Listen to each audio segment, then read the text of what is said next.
নবী যখন হিজরত করবেন তখনও নবীর কাছে এদের আমানত, সবার আমানতের বস্তু সবার কাছে ফেরত দেওয়ার মতো সুযোগ হয় নাই, সময় পাওয়া যায় নাই। এই জন্য আলী রাদিয়াল্লাহু তাআলা আনহুকে দায়িত্ব দিয়ে গেলেন, আলী আমি চলে যাবার পর আমানতের বস্তুগুলো যথাযথভাবে প্রত্যেক হকদারের কাছে পৌঁছায়া দিবা, এরপর তুমি মদিনার উদ্দেশ্যে রওনা হবা। একটু চিন্তা করে দেখেন, আমানতগুলো ফিরাইয়া দেওয়ার ব্যবস্থা করে নবী হিজরত করেছেন। এই আমানতের বস্তুগুলো মুমিনদের নাকি? আমরা হইলে কি চিন্তা করতাম? বলে যাদের কারণে দেশ ছাড়া লাগতেছে এদের সম্পদ ফেরত দেওয়ার দরকার কি, গাঠি গুঠি বাইন্দা নিয়ে চলাগে।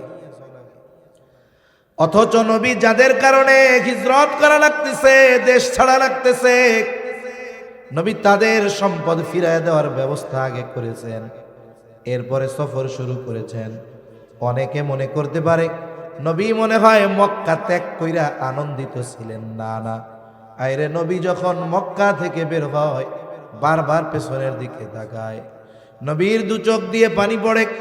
নবী মক্কার দিকে তাকায় বলে, ও মক্কারে, তোমার বুকে আমার শৈশব কৈশোর যৌবন অতিবাহিত হয়েছে রে মক্কা।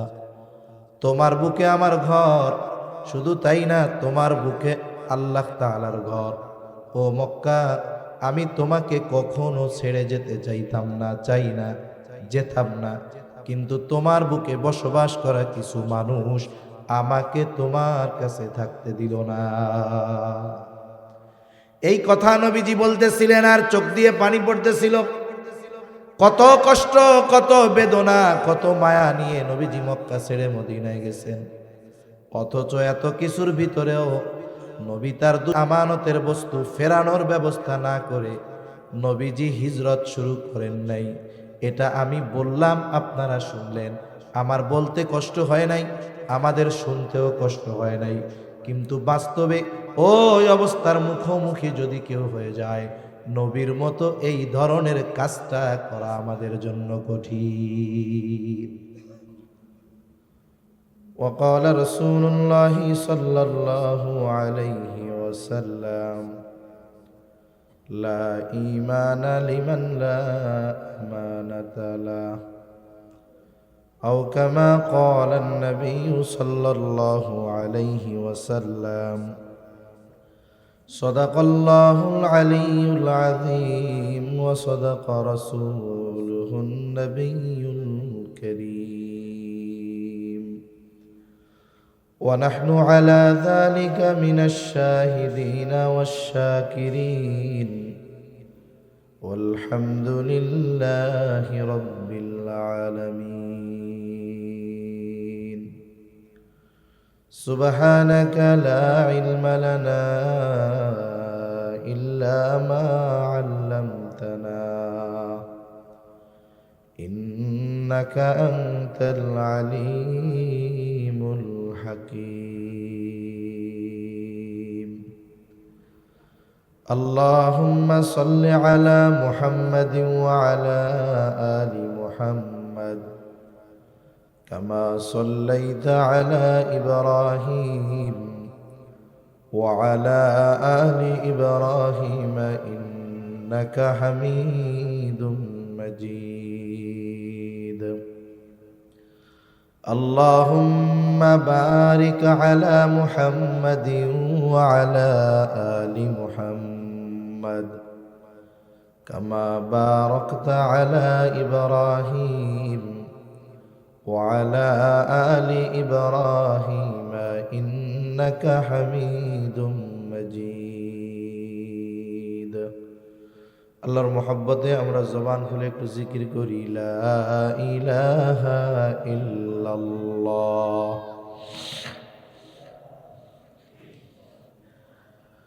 লা ইলাহা ইল্লাল্লাহ লা ইলাহা ইল্লাল্লাহ লা ইলাহা ইল্লাল্লাহ লা ইলাহা ইল্লাল্লাহ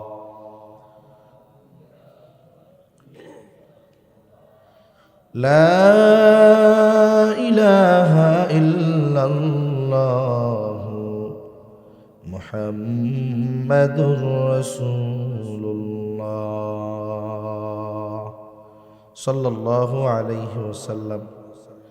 আলহামদুলিল্লাহ, ঐতিহ্যবাহী গাজীপুর মহানগরের অন্তর্গত 16 নং ওয়ার্ড দক্ষিণ পালের পাড়া মোল্লাবাড়ি মুফতি আনিসুর রহমান ফারুকি হাফিজাহুল্লাহ প্রতিষ্ঠিত আলহেরা মহিলা মাদ্রাসা এর উদ্যোগে টেকনকপাড়া সরকারি প্রাথমিক বিদ্যালয় প্রাঙ্গণে ৫ম বার্ষিক ওয়াজ মাহফিল। আজকের এই ওয়াজ মাহফিলের সম্মানিত শ্রদ্ধেয় সভাপতি, প্রধান অতিথি, বিশেষ অতিথিবৃন্দ সহ সম্মানিত শ্রদ্ধেয় উলামায়ে কেরাম, সামনে উপস্থিত মুরব্বিয়ানে কেরাম, সমবয়সী যুবক বন্ধু, স্নেহের ছোট ভাই, মাইকের আওয়াজ যত দূরে যায়, পর্দার অন্তরালে অবস্থানরতা সম্মানিতা শ্রদ্ধেয়া মা ও বোন, আল্লাহ রাব্বুল আলামিনের দরবারে অগণিত শুকর যে মহান মালিক হায়াতে বরকত দিয়ে সুস্থ রেখে দীর্ঘ রাত পর্যন্ত বিজ্ঞ উলামায়ে কেরামের জবান থেকে খুবই গুরুত্বপূর্ণ কথা আপনারা শ্রবণ করতেছিলেন। সেই ধারাবাহিকতায় কিছু কথা পেশ করবার লক্ষ্যে যে মহান মনিব এখানে আসার তৌফিক দিয়েছেন, সে মহান মনিবকে খুশি করার জন্য মোহাব্বতের সাথে জবান খুলে অন্তর থেকে আমরা একবার কালিমাতুশ শুকর পাঠ করি, আলহামদুলিল্লাহ। অগণিত দুরুদ ও সালাম সৈয়দুল আম্বিয়া, আশরাফুল আম্বিয়া, খাতামুল আম্বিয়া, ইমামুল মুরসালিন, রহমাতুল লিল আলামিন মুহাম্মাদুর রাসূলুল্লাহ সাল্লাল্লাহু আলাইহি ওয়াসাল্লামের উপর। সম্মানিত উপস্থিতি, রাত অনেক, 11:15। অবশ্যই আগামী দিন আপনাদের কর্মব্যস্ততা আছে, সাথে সাথে ফজরের নামাজ আছে। কারণ রাত যত গভীর হয়, কর্মজীবী, শ্রমজীবী মানুষ এবং যারা নামাজি এদের চিন্তা তত বেশি হয়। আমি সর্বসাকুল্য ঘণ্টাখানিক সময় আপনাদের সাথে একটু মুজাকারা করব। এতটুকু সময় ধৈর্যের সাথে কে থাকতে পারবেন না? একটু আতসা করেন। আচ্ছা, পারবেন না?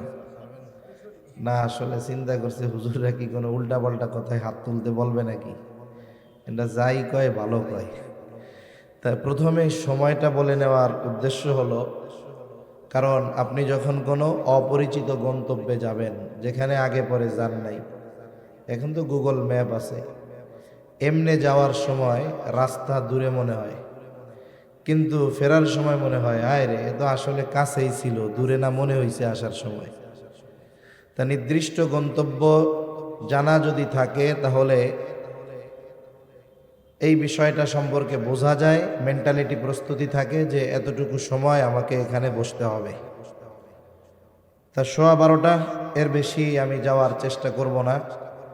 এজন্য এতটুকু সময় আল্লাহ তাআলা আমাকে ইখলাসের সাথে, সুস্থতার সাথে বলবার, আমাদের সকলকে আমলের নিয়তে শ্রবণ করবার তৌফিক আল্লাহ দান করেন। সকলে বলি আমিন।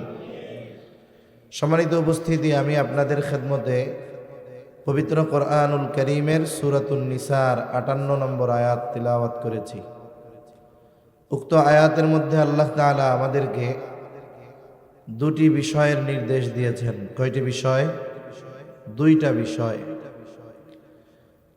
কিন্তু এই দুইটা বিষয়ের ব্যাপারে ইমাম শাফিঈ রহমাতুল্লাহি আলাইহি বলেন, এই দুইটা বিষয় যেই ব্যক্তির মধ্যে আছে, বলে সেই ব্যক্তি সৌভাগ্যবান। এই দুইটি বিষয় যেই ব্যক্তির মধ্যে আছে সেই ব্যক্তি সৌভাগ্যবান ব্যক্তি। বলে যেই সমাজের মানুষের মধ্যে আছে সেই সমাজের মানুষ সৌভাগ্যবান। বলে যেই জাতির মধ্যে আছে সেই জাতি সৌভাগ্যবান। যেই রাষ্ট্রের রাষ্ট্রপ্রধান যারা, যাদের মধ্যে এই দুটি গুণ আছে, বলে তারাও সৌভাগ্যবান। ওই দেশের যারা জনগণ তারাও সৌভাগ্যবান। আসলে আপনি যদি একটি উত্তম জাতি গড়তে চান, আপনার স্থাপনার মাধ্যমে, স্ট্রাকচারের মাধ্যমে, অবকাঠামোগত উন্নয়নের মাধ্যমে একটা সভ্য জাতি গড়ে তোলা সম্ভব নয়। সভ্য জাতি গড়ে তোলার জন্য সর্বোচ্চ উত্তম চরিত্রওয়ালা মানুষ যদি হয়, উত্তম আদর্শের ধারক বাহক যদি কেউ হতে পারে, ওই জাতির যদি বড় বড় ইমারত নাও থাকে, বড় বড় ভোগবিলাসের জিনিস যদি নাও থাকে, শুধুমাত্র আদর্শ আর উত্তম চরিত্রের কারণে ওই জাতি পরবর্তীতে কোটি কোটি মানুষের জন্য অনুসরণীয় হয়ে যায়। ঠিক কিনা বলেন তো? রাসূল আকরাম সাল্লাল্লাহু আলাইহি ওয়াসাল্লাম এবং তারপরে সাহাবায়ে কেরাম, এদের তো আকাশচুম্বী ইমারত ছিল না। এদের চলাচলের জন্য ওই সময়েরও যত আধুনিক বিষয় ছিল এগুলাও তাদের মধ্যে ছিল না। মক্কায় ওই সময় প্রযুক্তি যা ছিল তার চাইতে রোমান সভ্যতা, তারপরে ওই ইরাক, ইরান, পারস্য, এরা আরও অনেক অত্যাধুনিক আধুনিক প্রযুক্তি সম্পন্ন ছিল সেই সময়ের। কিন্তু এরা যতই আধুনিক হোক না কেন, এই পৃথিবী পারস্যদের অনুসরণীয় হিসাবে গ্রহণ করে নাই। এই পৃথিবী তৎকালীন সময়ের সুপার পাওয়ার রোমদেরকে অনুসরণীয় হিসাবে গ্রহণ করে নাই। বরং এই পৃথিবীর শুধু মুসলমানেরা নয়, এ পৃথিবীর কোটি কোটি অমুসলিমেরা ওই সময়ের উট চড়ানো, ছেঁড়া জামা গায়ে দেওয়া রাসূলুল্লাহ সাল্লাল্লাহু আলাইহি ওয়াসাল্লামের সাহাবায়ে কেরামদের অনুসরণ শতাব্দীর পর শতাব্দী ধরে করে আসতেছে, কিয়ামত পর্যন্ত করবে। ঠিক কিনা বলেন? তাদের আদর্শের কথা, আখলাকের কথা আলোচনা হবে। গোটা পৃথিবীব্যাপী এই আলোচনা চলে। রাসূলুল্লাহ সাল্লাল্লাহু আলাইহি ওয়াসাল্লামের আলোচনা চলে। এ পৃথিবীতে অনেক অমুসলিম মনীষী রাসূলুল্লাহ সাল্লাল্লাহু আলাইহি ওয়াসাল্লামের আদর্শ নিয়ে পড়াশোনা করেছে, তার জীবন নিয়ে পড়াশোনা করে তাকে নিয়ে তার জীবনী সিরাত লিখেছে। অমুসলিমদের লেখা অনেক সিরাত বাজারে পাওয়া যায়। আমার আপনার নবীর ব্যাপারে তারা লিখছে, সেখানে সাহাবায়ে কেরামের কথা উল্লেখ করেছে। এই সভ্য পৃথিবীতে মূলত সভ্যতা শিখিয়েছে মুসলমানেরা। এই পৃথিবীতে এখনো যত ঐতিহাসিক নিদর্শন আছে এগুলো মুসলমানদের হাতে প্রস্তুত হয়েছে।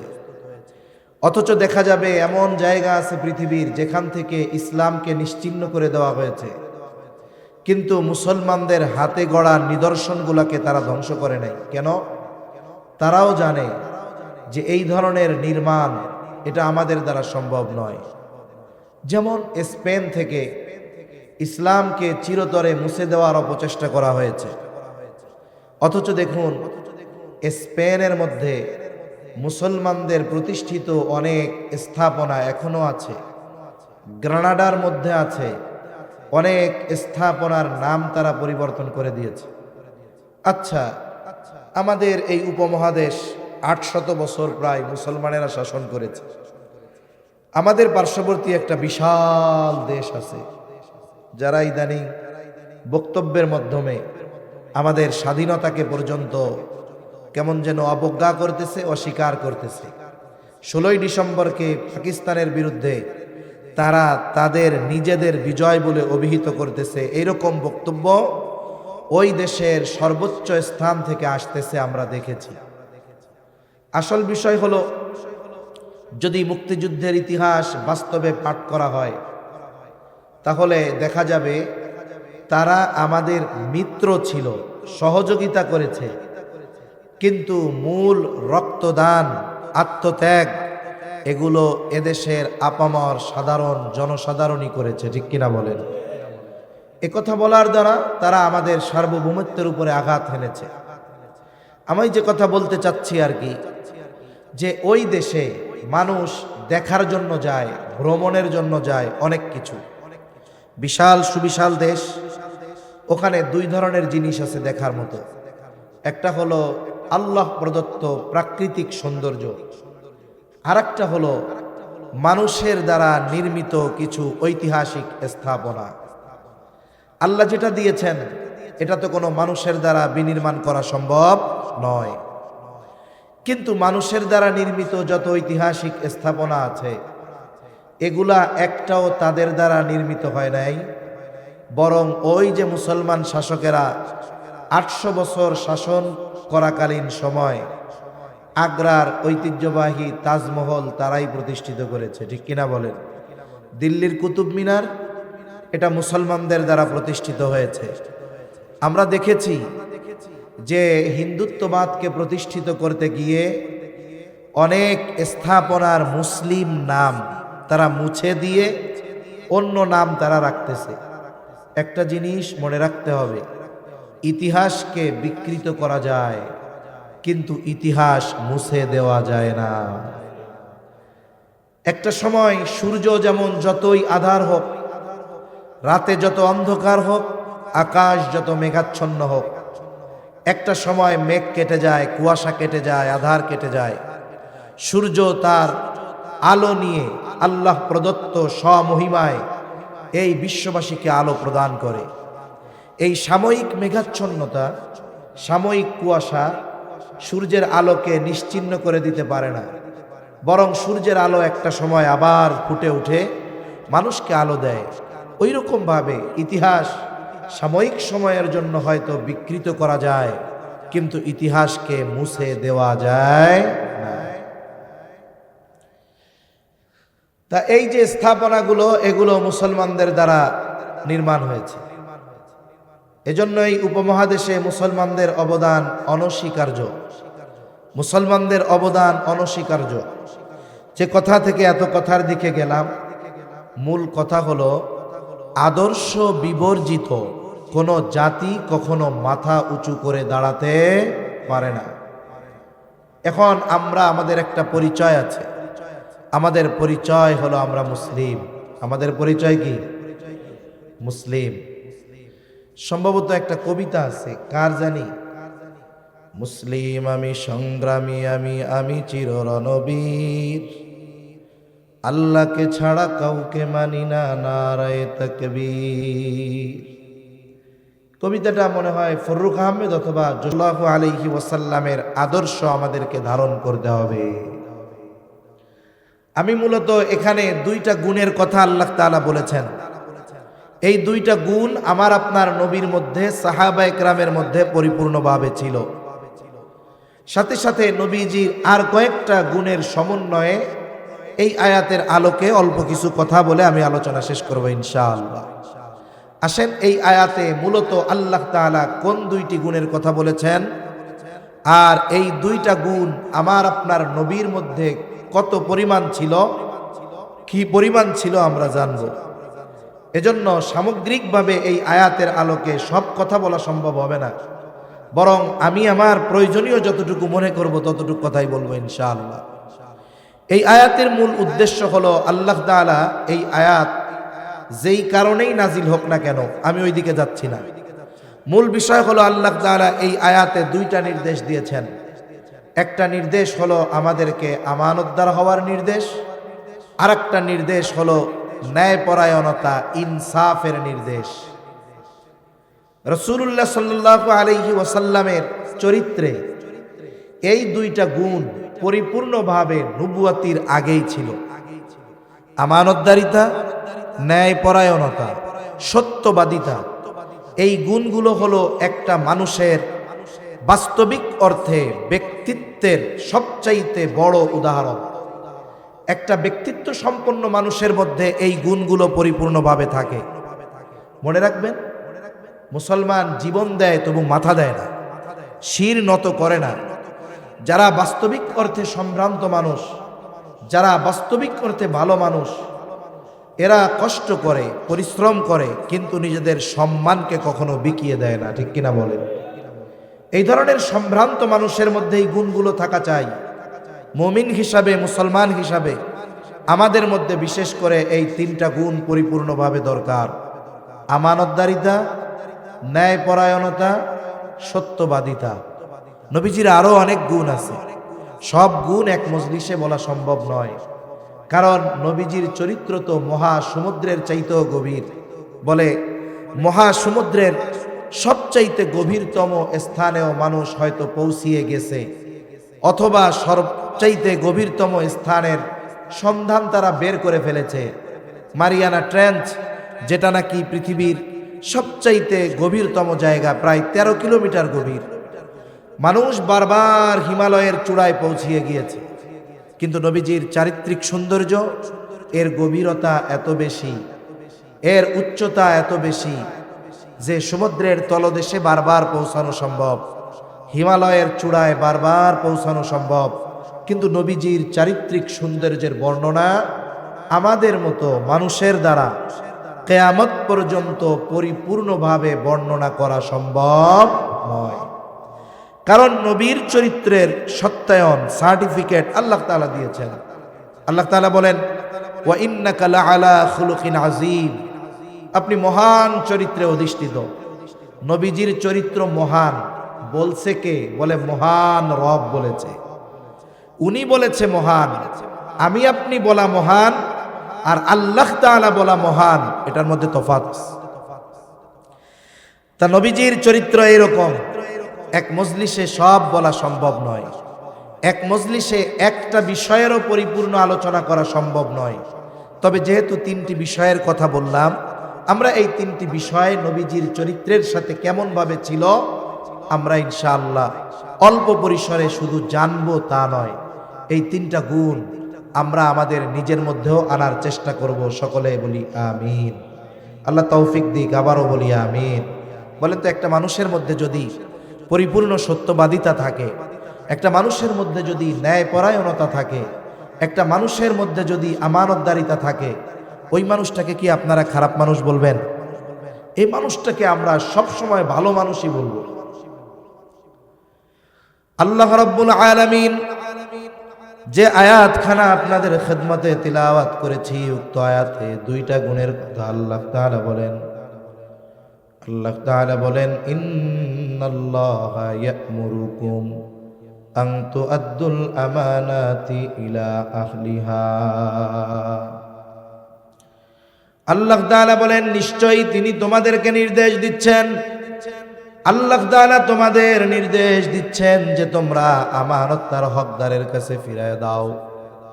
আমি আগেই বলেছি, আয়াতের শানে নুজুল এবং অন্যান্য বিষয়গুলো আমি করব না, শুধুমাত্র আমার উদ্দেশ্য যেটা সেইটুকু অংশই বলবো।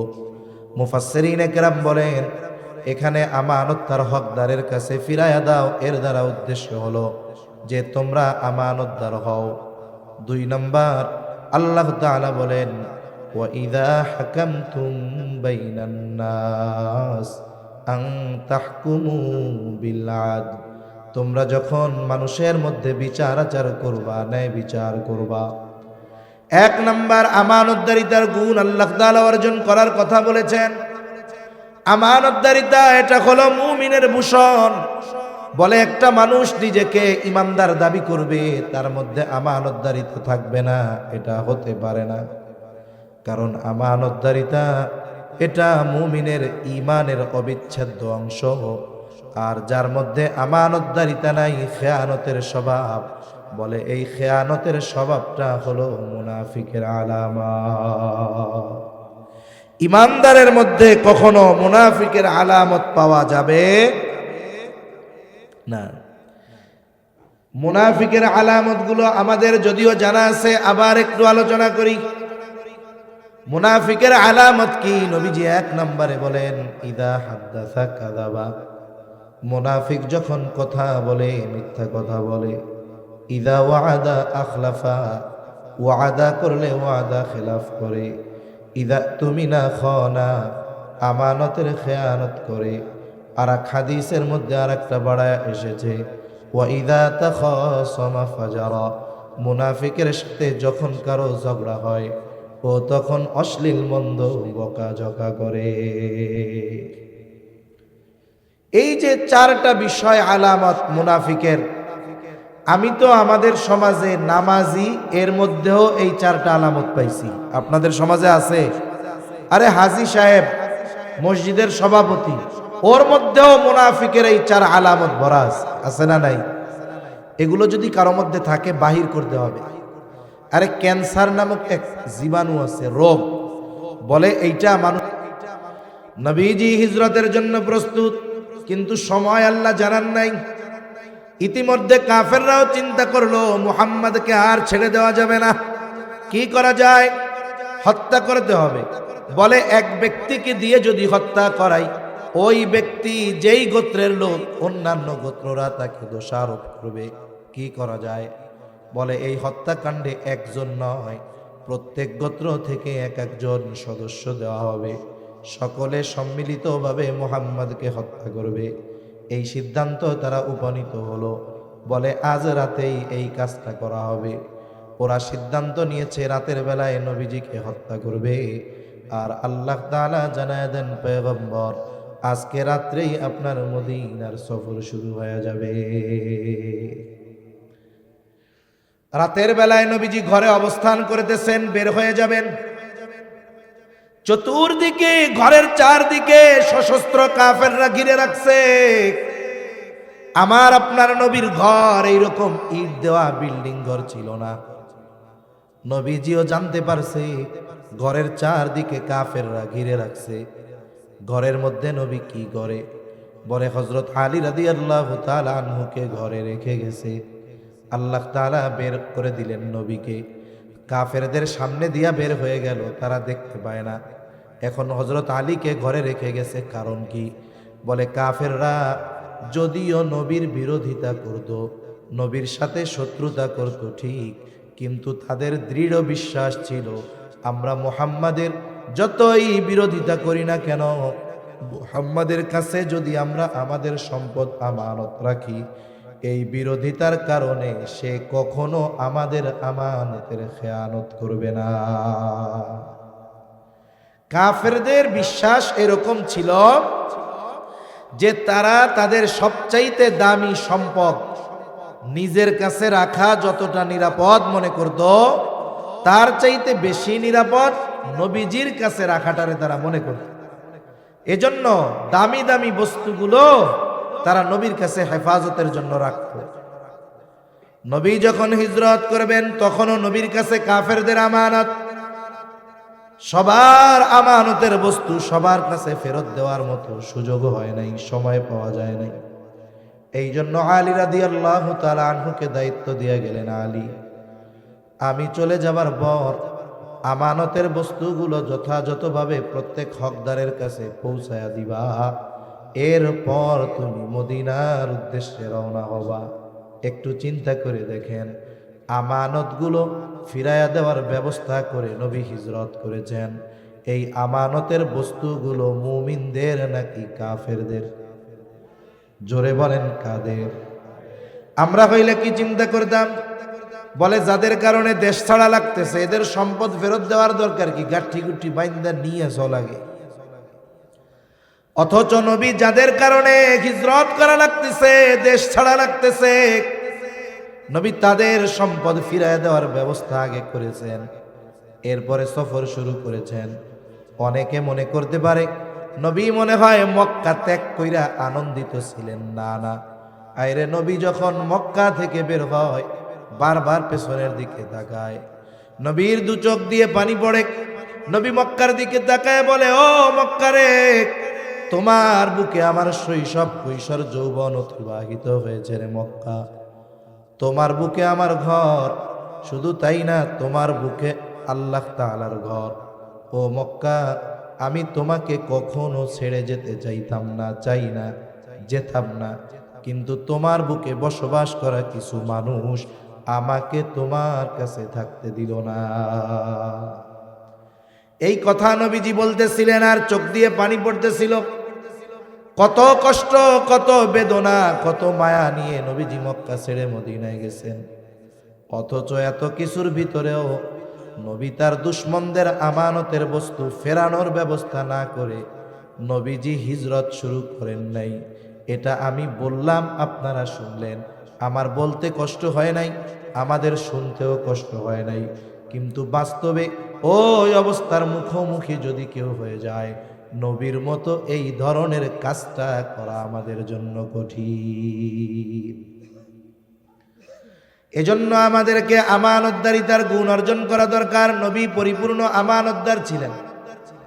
নবীর আমানতদারিতার এই প্রশংসা কাফেররা পর্যন্ত করেছে।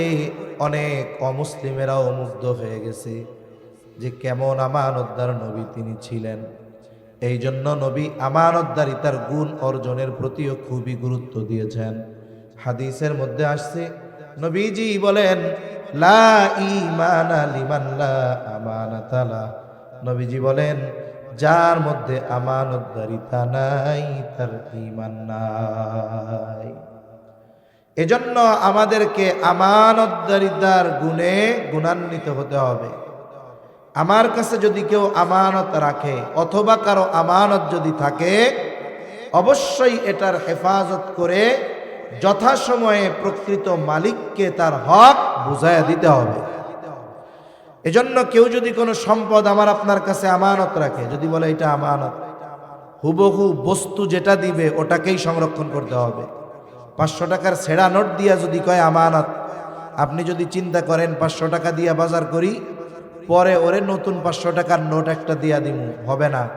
বলে যেটা ছিঁড়া দিছে এটাকেই সংরক্ষণ করতে হবে এবং হুবহু এটাই তার মালিককে ফেরত দিতে হবে। তাহলে নবীজির গুণগুলার মধ্যে অন্যতম গুণ হলো, আমার আপনার নবী ছিলেন আমানতদার নবী। তিনি কাফেরের আমানতের হেফাজত করতেন। আমরাও আমানতদার হব, আমরাও আমাদের আমানতদারিতার গুণ অর্জন করব, আমানতের হেফাজত করব। শত্রুরও যদি কোনো আমানত আমার আপনার কাছে থাকে, অবশ্যই অবশ্যই ওই বিষয়ের খেয়ানত করব না। বলেন আল্লাহ তৌফিক দিক, আমিন।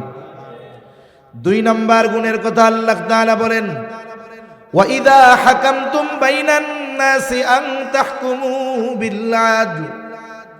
তোমরা যখন মানুষের মধ্যে বিচার আচার করবা, ন্যায় বিচার করবা। এখন বলতে পারেন, হুজুর ন্যায় বিচার এটা তো যারা বিচারক তারা করবে, কোর্টের বিচারকরা করবে, সুপ্রিম কোর্টের বিচারকরা করবে।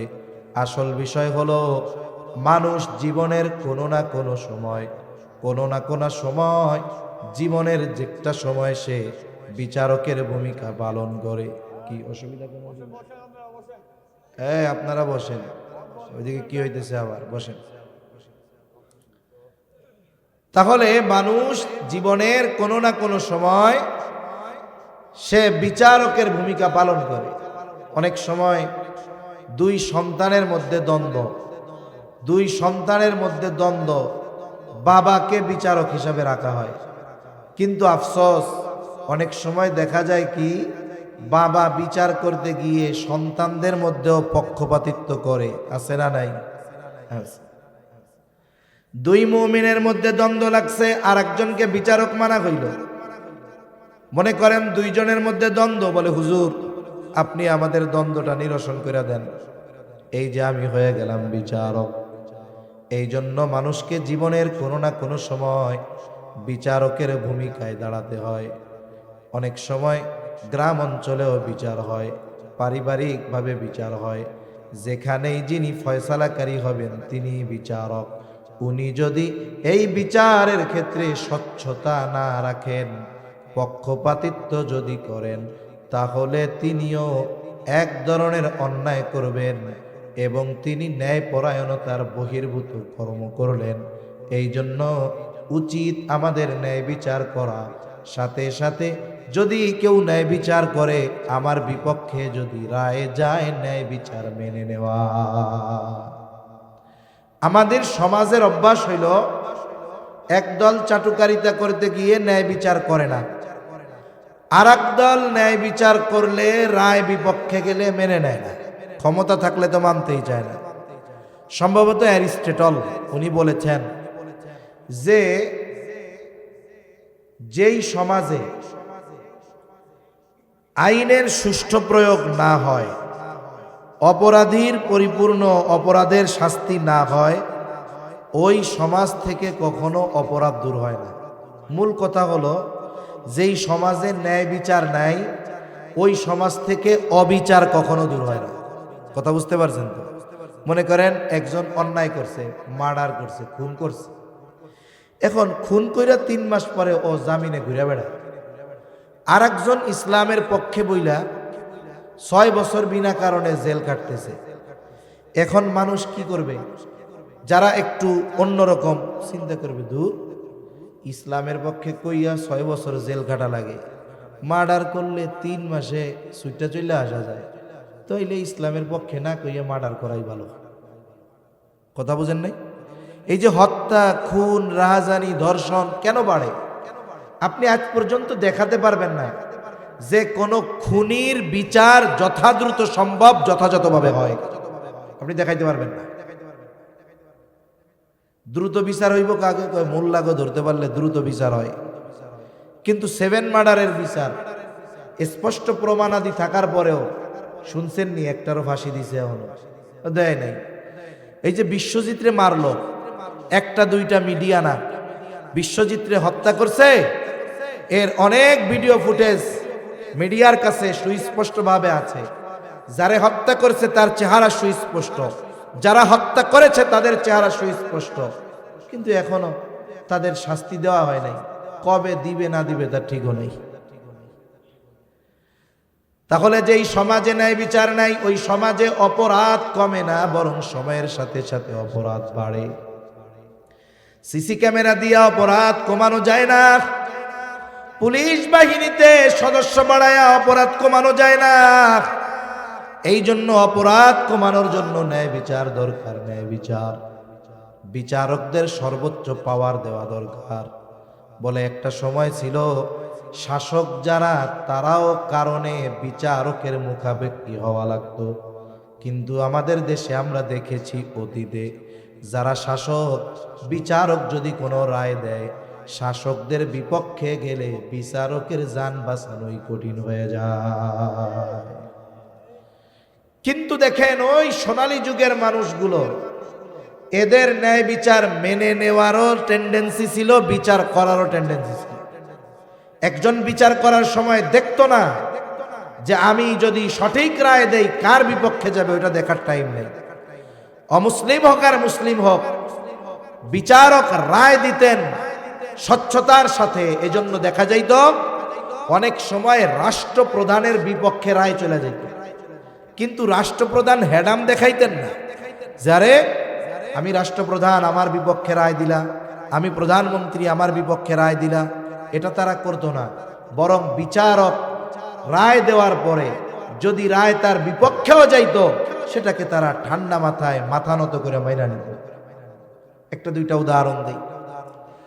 খলিফাতুল মুসলিমিন হযরত আলী রাদিয়াল্লাহু তাআলা, আলী রাদিয়াল্লাহু তাআলা ওনার একদিন কোথাও খুব দ্রুততার সাথে যাচ্ছেন, ওনার ঘোড়ার পিছনে ওনার লৌহ বর্ম বাঁধা ছিল।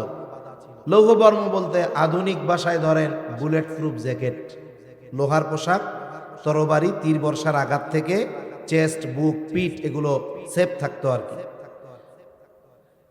এইবার ওই লৌহ বর্ম পড়ে গিয়েছে, উনি টের পান নাই। এটা আবার দেখতে পাইছে একজন ইহুদি। খলিফা যখন চলে গেছে, ওই বর্মটা সে তুলে এনে ঘরের মধ্যে রেখে দিয়েছে। কিছুদিন পর সুন্দর করে ওইটারে পরিষ্কার পরিচ্ছন্ন করে বাজারে বিক্রয় করার জন্য আনছে। আমাদের দেশে অনেক সময় দেখবেন মসজিদে গেলে জুতা চুরি হয়, জুতা চুরি। আবার যেই এলাকায় জুতা চুরি হয়েছে দেখবেন আশেপাশে চুরাই জুতা বেচার মার্কেট আছে। অনেক জায়গায় দামি দামি জুতা বিক্রয় হয়, বস্তায় আইনা বসে মোমবাতিটা জ্বালায় দেয়। আমরা অনেকে গিয়া খুঁজা খুঁজা কম দামে ভালো জুতা কিনি, ঠিক না? অনেকে আবার কয় কোত্থেকে কিনতে, যে রাস্তার পাশে বিক্রয় হয় টানা মাল, বুঝে যায়। মনে রাখবেন, যদি কোনো জায়গায় চোরাই মাল বিক্রি হয়, আপনি সুনিশ্চিত যে এ মালগুলো চোরাই, তাইলে এই ধরনের মাল কেনা জায়েজ নেই। আপনি যদি কেনেন তাইলে আপনি চোরের সহযোগী, কারণ আপনি কেনার মাধ্যমে চোরকে পুনরায় চুরি করতে কেমন যেন নীরব ভাষায় উৎসাহ প্রদান করলেন যে দোস্ত তুই চুরি কর, কেনার জন্য আমরা আছি তো। কথা বোঝা গেছে?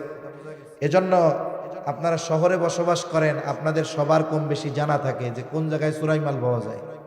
ওইখান থেকে যদি কেনা হয় তাহলে ঠিক হবে না, এটা গুনাহ হবে। এইবার ওই লৌহ বর্ম সুন্দর মতো রং টং করে একটু পরিষ্কার পরিচ্ছন্ন করে বাজারে বিক্রয় করার জন্য নিয়ে আসছে। হযরত আলী রাদিয়াল্লাহু তাআলা আনহু বাজারে আসছেন, খলিফাতুল মুসলিমিন। বাজারে আইসা উনি ওনার লৌহ বর্ম দেখাই চিনে ফেলছে। যদিও একটু পরিষ্কার পরিচ্ছন্ন করেছে, কিন্তু নিজের জিনিস তিনি চিনে ফেলেছেন। ইহুদিরে গিয়া ধরছে, ইহুদি এই লৌহ বর্ম আমার, তুমি চুরি করেছো। ইহুদি বলে এটা হলো আমার। আলী রাদিয়াল্লাহু তাআলা আনহু বলে আমার। দুইজনের মধ্যে কথা কাটাকাটি চলতেছে, কিন্তু দেখেন আলী রাদিয়াল্লাহু তাআলা আনহুর এই পাওয়ার নাই যে খলিফাতুল মুসলিমিন হওয়ার কারণে নিজের মালটা জোর করে ইহুদির কাছ থেকে কেড়ে নিয়ে যাবে, এ পাওয়ার ওনার নাই।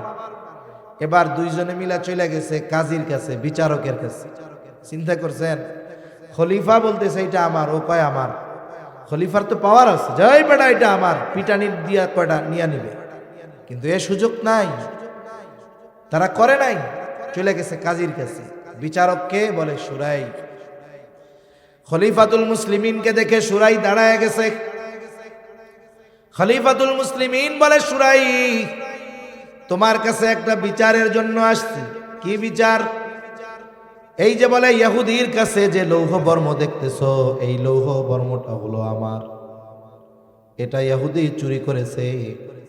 আর ইহুদি বলে এটা হলো আমার। মাল আছে ইহুদির হাতে, দাবি করতেছে খলিফাতুল মুসলিমিন। যেহেতু মাল খলিফার হাত, ইহুদির হাতে, দাবি করে খলিফাতুল মুসলিমিন। সুরাই এবার বলতেছে খলিফাতুল মুসলিমিন, এই লৌহ বর্ম যে আপনার বুঝলাম, তবে এই দাবির সপক্ষে আপনার সাক্ষী আছে নাকি? কারণ মালটা তো ইহুদির হাতে আছে, দাবি করতেছে খলিফাতুল মুসলিমিন, তাহলে যিনি দাবি করতেছে তার সাক্ষী দেখাইতে হবে যে এই মালটা যে আমার, এরা এরা সাক্ষী। বলে হ্যাঁ আছে, হাজির করেন। হযরত আলী রাদিয়াল্লাহু তাআলা আনহু হাজির করেছেন ওনার বড় ছেলে হযরত হাসান রাদিয়াল্লাহু তাআলা আনহুকে।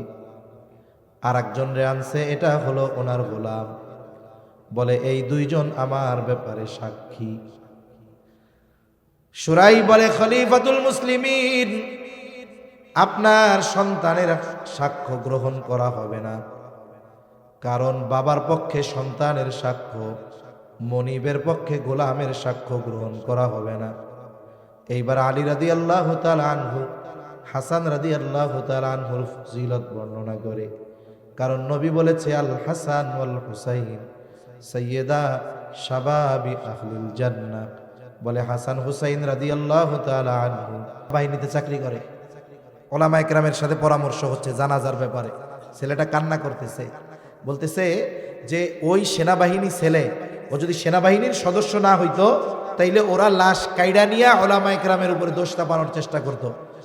হত্যা করার পরেও কত বড় স্পর্ধা যে এই মানুষগুলো যাদের হত্যা করছে তাদের লাশ আবার কেড়ে নিয়ে ওলামায়ে কেরামের উপরে দোষ চাপানোর জন্য চেষ্টা করতেছে। আপনি চিন্তা করছেন, এ কসুর তাবলিগের দরকার নাই, এ সাতার তাবলিগের দরকার নাই। এদেরকে অচিরেই এদের অপরাধের একেবারে সর্বোচ্চ শাস্তি যদি না দেওয়া হয়, এদেশের মুসলিম জনতার সাথে বেঈমানি করা হবে। ঠিক কিনা বলেন? মনে রাখতে হবে, দ্বীনি কাজ, দাওয়াতি কাজ, এটার পরিচালনা ওলামায়ে কেরাম করবেন। যদি এদেশে তাবলীগের কাজ চালাতে হয়, সোজা কথা, ওলামায়ে কেরামের তত্ত্বাবধানে চলবে। আপনারা বলতে পারেন, হুজুর আপনারা তো এত আগে এটার সাথে ইনভলভ ছিলেন না, এখন এত জড়ায় কড়ায় ধরছেন কেন? এর মধ্যে কি মধু আছে নাকি? আর মিয়া মানুষ মায়ের খেতেছে না, মধু কিসের আছে? বলে শুনেন, যখন একটা কাজ সঠিক পথে চলবে তখন তো এই জায়গায় আর বাগড়া দেওয়ার দরকার নেই। যখন কাজটারে আঁকা বাঁকা নষ্ট করে ফেলতে যাবে, তখন এখানে অবশ্যই যাদের চোখে ত্রুটি বিচ্যুতি ধরা পড়বে তারা এটা পরিশুদ্ধ করার, সংশোধন করার চেষ্টা করবে। ঠিক কিনা বলেন? সেজন্য ওলামায়ে কেরামের তত্ত্বাবধানে তাবলীগ পরিচালিত হওয়া দরকার। ওলামায়ে কেরামের তত্ত্বাবধানে যদি না হয়, তাহলে এটারে যেটা খুশি সেটা তারা বানায় ফেলবে, একটা বিশৃঙ্খলা সৃষ্টি করবে। আর বিষয়গুলো হলো, সমস্যাগুলো কি? এটা বাহির থেকে অনেক কিছু বোঝা যায় না। এই সমস্যাগুলো জানার জন্য আমাদের ওলামায়ে কেরামের কাছে যাওয়া দরকার। মনে রাখবেন, ওলামায়ে কেরাম এ জাতির খারাপ চায় না, এ জাতির কল্যাণ চায়, ভালো চায়। কারণ ওলামায়ে কেরামের তো এই দেশে বিশৃঙ্খলা সৃষ্টি কইরা বিদেশে পালায় যাওয়ার মতো কিছু নাই। আজ পর্যন্ত কোনো হুজুরের কানাডায় বাড়ি পাইছেন? কোনো হুজুর টাকা পাচার করছে? আরে আমাকে তো এই দেশেই থাকা লাগবে।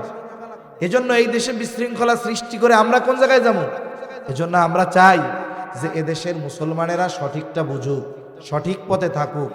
আর সরল মনা মুসলমান যারা আছে এদের কাছে অনুরোধ করব, গুটি কয়েক কিছু ভ্রান্ত মানুষের কথার ফাঁদে পা দিয়ে আপনারা আপনাদের ঈমান আমলকে নষ্ট করবেন না, এটা আপনাদের কাছে অনুরোধ। সম্মানিত উপস্থিতি, আমরা আসলে নবীর কিছু গুণাবলীর কথা আলোচনা করতে গিয়ে এদিকে চলে গেলাম যে দেখেন, ন্যায় বিচার যদি না থাকে অপরাধ বাড়তে থাকে। ওই সোনালী সময়ে ন্যায় বিচার এমনভাবে ছিল যে বিচার করত সেও সঠিক রায় দিতে ভয় পাইত না, আর যার বিরুদ্ধে রায় যাইত সে যদি রাষ্ট্রপ্রধানও হতো সে প্রতিবাদ করত না। নবীজির একটা ন্যায়পরায়ণতার ঘটনা বলে আমি আলোচনা শেষ করে দেব ইনশাআল্লাহ। নবীজির দরবারে এক মহিলার বিচার আসছে। মহিলা চুরি করছে, চোরের হাত কাটা হবে। চুরি করছে, চোরের হাত কাটা হবে। চোর হইল মহিলা, আবার চোর হলো কুরাইশ বংশের। যদিও কুরাইশ বংশের, তার গোত্র হলো মাখজুম গোত্র। কুরাইশ বংশের তিনটা শাখা ছিল, একটা হলো হাশেমি, একটা হলো উমাইয়া, আর একটা হলো মাখজুম। এই কুরাইশ বংশের হাশেমি গোত্র হলো এই পৃথিবীর সবচাইতে সম্মানিত গোত্র। কুরাইশ বংশের উমাইয়া আর মাখজুম এ দুটাও কুরাইশ বংশের গোত্র। গোত্র ভিন্ন হোক, বংশ তো কুরাইশ। সাহাবায়ে কেরাম যখন জানছে যে এই মহিলা কুরাইশ বংশের মাখজুম গোত্রের মহিলা, এই মহিলার যদি হাত কাইটা দেয় তাইলে কাফেররা বলা বলি শুরু করবে যে দেখ কুরাইশ বংশের বেডি, এইটাও চোর। এরকম স্বভাব আমাদের মধ্যে আছে না? আমরা অনেক সময় কি করি জানেন, একটা ব্যক্তির দোষকে সামনে রেখে আমরা ওই দোষটা গোটা গোত্রের উপরে চাপায় দিই, বংশের উপরে চাপায় দিই। মনে করেন মোল্লা গোষ্ঠী, ওই গোষ্ঠীর একজন চুরি করছে, এই চুরির দায় কি গোটা মোল্লা গোষ্ঠীর নাকি শুধু ওই ব্যক্তির? কিন্তু কি করব, পরের দিন সকালে যখন মোল্লা গোষ্ঠীর কেউ বাজারে যাইব, আর এক গোষ্ঠীর লোক কইব, মোল্লা গোষ্ঠীর লোক তোমরা যা চুরি করা ধরছো, তোমরা তো চোরের গোষ্ঠী। এরকম বলার লোক সমাজে আছে না নাই? এটা কখনো করা যাবে না। অপরাধ যার, এর অপরাধের শাস্তি তার, এর দায়ভার তার। সাহাবায়ে কেরাম নবীর বংশকেও ভালোবাসে, এই জন্য চিন্তা করলেন যে এই মহিলার যদি হাত কাটা হয় তাহলে কাফেররা বলবে দেখ কুরাইশ বংশের মহিলা চোর। এই কথাটাও সাহাবায়ে কেরামের ভালো লাগবে না। তারা চিন্তা করলো কি করা যায়, নবীর কাছে সুপারিশ করা দরকার, কিন্তু কেমনে করব? হয়তো নবী জানেন না এই মহিলা কুরাইশ বংশের। যায়েদ রাদিয়াল্লাহু তাআলা আনহুর সন্তান ওসামা ছোট মানুষ, ওকে শিখায় দেওয়া হলো যাও তোমার নানার কাছে গিয়ে বলো নানা যেই মহিলা চুরি করেছে শাস্তি দেওয়া হবে, সে হলো কুরাইশ বংশের মহিলা। ছোট মানুষ যা শিখায় দিছে যায়া তাই কইছে। নবীজি বুঝতে পেরেছেন এই কথা ওসামা নিজের থেকে বলে নাই, নিশ্চয়ই তাকে কেউ কথাটা শিখায় দিছে। নবীজি হুজরা থেকে বের হলেন। নবীজি বলেন তোমরা কি আমাকে এমন বিষয়ের জন্য সুপারিশ করতেছো যেই বিষয়ের শাস্তি কার্যকর করার নির্দেশ আল্লাহ তাআলা দিয়েছেন? নবীজি এবার খুতবা দিলেন। নবীজি বলেন তোমাদের পূর্বে অনেক সম্প্রদায়কে এই কারণে ধ্বংস করে দেওয়া হয়েছে যে তাদের মধ্যে যখন কোনো সম্ভ্রান্ত ব্যক্তিকে চুরির অপরাধে আটক করা হতো তাকে ছেড়ে দেওয়া হইতো। এই যে দেখেন না 50,000 কোটি টাকা ব্যাংক ঋণ, বরে ওরে আটক করছে দরবেশ বাবা। আবার কত জালেম প্রকাশ্যে ছাত্র জনতাকে গুলি করার অর্ডার দিয়েছে, তাদেরকেও আটক করা হয়েছে, কিন্তু হাতে হাত করা নাই, পায়ের মধ্যে বেড়ি নাই, বরং মনে হয় জামাই বাড়ি থেকে ঘুরে ফিরে আসতেছে, গায়ে সুতি জামা মার দেওয়া আয়রন করা। এদেরকে হাত করা পায়ে বেড়ি কেন দেওয়া হয় না? বলে সম্ভ্রান্ত লোক। ঠিক কিনা বলেন? কিন্তু দেখেন এর চাইতে ছোট অপরাধ অথবা নিরপরাধ ব্যক্তিদেরকে যখন আটক করা হলো, উলামায়ে কেরামকে আটক করা হলো কেন? বলে ইসলামের পক্ষে, দেশের পক্ষে কথা বলার কারণে। জেলখানার থেকে যখন আদালতে নেওয়া হয়, একেবারে 3 স্তরের সিকিউরিটি, সাথে হেলমেট পরায় দেওয়া হয়, বুলেট প্রুফ জ্যাকেট লাগায় দেওয়া হয়, পায়ের মধ্যে বেড়ি, হাতের মধ্যে হাত কড়া, কেমনভাবে নেওয়া হয়েছে। অথচ দেখেন এই অপরাধের পরেও তাদেরকে জামাই আদর করা হইতেছে, আবার অপরাধ করে নাই তাদেরকে কঠিন শাস্তি দেওয়া হচ্ছে। এটা কিন্তু উম্মতের জন্য ভালো না। নবীজি সেই কথাই বলেন, ওই অপরাধে যখন কাউকে আটক করা হয়, সম্ভ্রান্ত ব্যক্তি তাকে ছেড়ে দেওয়া হলো, আবার যখন একই অপরাধে কোনো দুর্বলকে আটক করা হয়, তার উপরে শাস্তি কার্যকর করা হয়। নবীজি বলেন এই কারণে অতীতের বহুত সম্প্রদায়কে আল্লাহ তাআলা ধ্বংস করে দিয়েছে। নবী এবার বলেন আল্লাহর শপথ, মুহাম্মাদের কন্যা ফাতেমাও যদি চুরি করত, খাতুনে জান্নাত ফাতেমা মুহাম্মাদের কন্যা, সেও যদি চুরি করত, নবীজি বলেন লাকাতাতু ইয়াদাহা, আমি ফাতেমার হাতটাও কাইটা দিতাম। তার মানে চুরি করেছে আমারও কন্যা, সে খাতুনে জান্নাত হয় হোক। অপরাধের শাস্তির কাছে কোনো টাল বাহানা চলবে না, স্বজন প্রীতি চলবে না। অপরাধ যদি আমার কন্যাও করে, তাকেও শাস্তি দেওয়া হবে। নবীজি এই ন্যায় বিচারের উপমা আমাদের শিখায় গিয়েছেন, কিন্তু আফসোস আজকে এই জাতি, শুধু জাতি বললে ভুল হবে, গোটা দুনিয়া আমানতদারিতা বঞ্চিত, ন্যায় বিচার বঞ্চিত, ঠিক কিনা বলেন? এই 2টা গুণ আমরা নিজেরা আগে অর্জন করব। আমরা যদি চিন্তা করি আমাদের শাসকরা আমানতদার হোক, ন্যায় বিচারক হোক, এরপরে আমরাও আমানতদার হব, হবে না। কারণ আমরা যেমন শাসক চাই, আমাদের চরিত্রকে আগে তেমন বানাতে হবে। আমাদের চারিত্রিক পরিবর্তন নাই। আমরা চাই যে ওমরের মতো একজন শাসক হোক। ওমরের মতো শাসক চাইলে আবু হুরায়রার মতো প্রজা হওয়া লাগবে, ঠিক কিনা বলেন? নবীজির আরেকটা গুণ বলতে চাইছিলাম, সময় শেষ হয়ে গেছে, 2-3 মিনিটের মধ্যে বইলা দেই। আরেকটা গুণ হলো সত্যবাদিতার গুণ। কিসের গুণ? আমার আপনার নবী জীবনে কোনোদিন মিথ্যা কথা কয় নাই, গোটা হায়াতে একটা মিথ্যা কথাও বলেন নাই। কাফেররা পর্যন্ত আমার আপনার নবীর এই সত্যবাদিতার সাক্ষ্য দিছে। নবীজি যখন 43 বছর বয়স, নবুয়তের 3 বছর পর সাফা পাহাড়ের উপরে উঠা মক্কাবাসীরে ডাক দিয়া দ্বীনের দাওয়াত দিবেন, নবীজি তখন তাদের বলতেছে, আমি যদি তোমাদের এই খবর দেই, এই পাহাড়ের পেছন দিকে একদল সশস্ত্র সৈন্য তোমাদের উপরে আক্রমণ করার জন্য প্রস্তুতি নিচ্ছে, আকুনতুম মুসাদ্দিকিয়া, তোমরা কি আমার এই কথা বিশ্বাস করবা নাকি?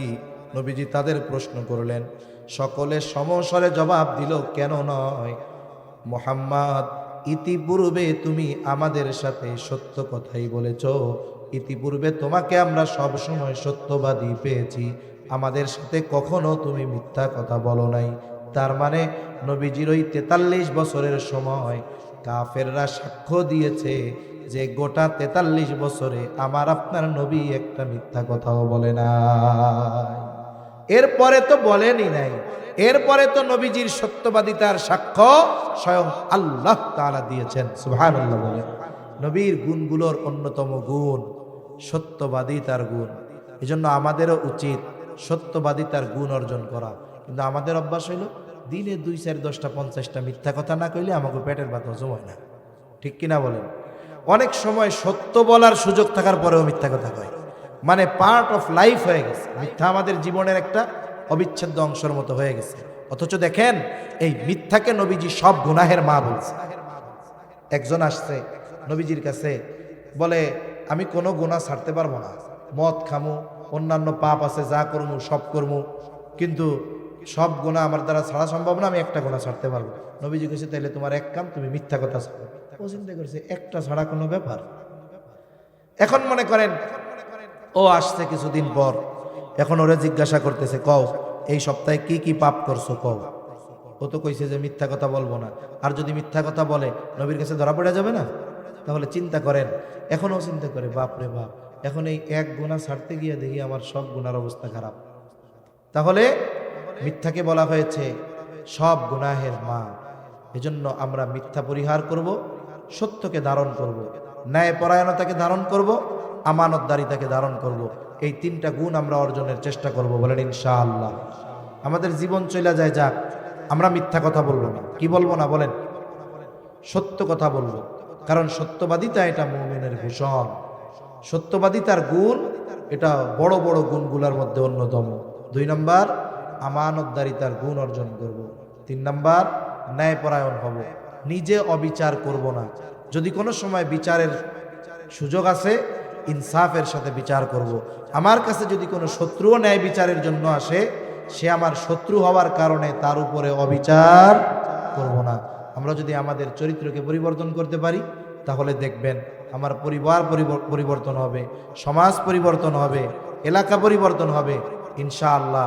আল্লাহ তাআলা যদি চায়, গোটা রাষ্ট্র তখন পরিবর্তন হয়ে যাবে ইনশাআল্লাহ।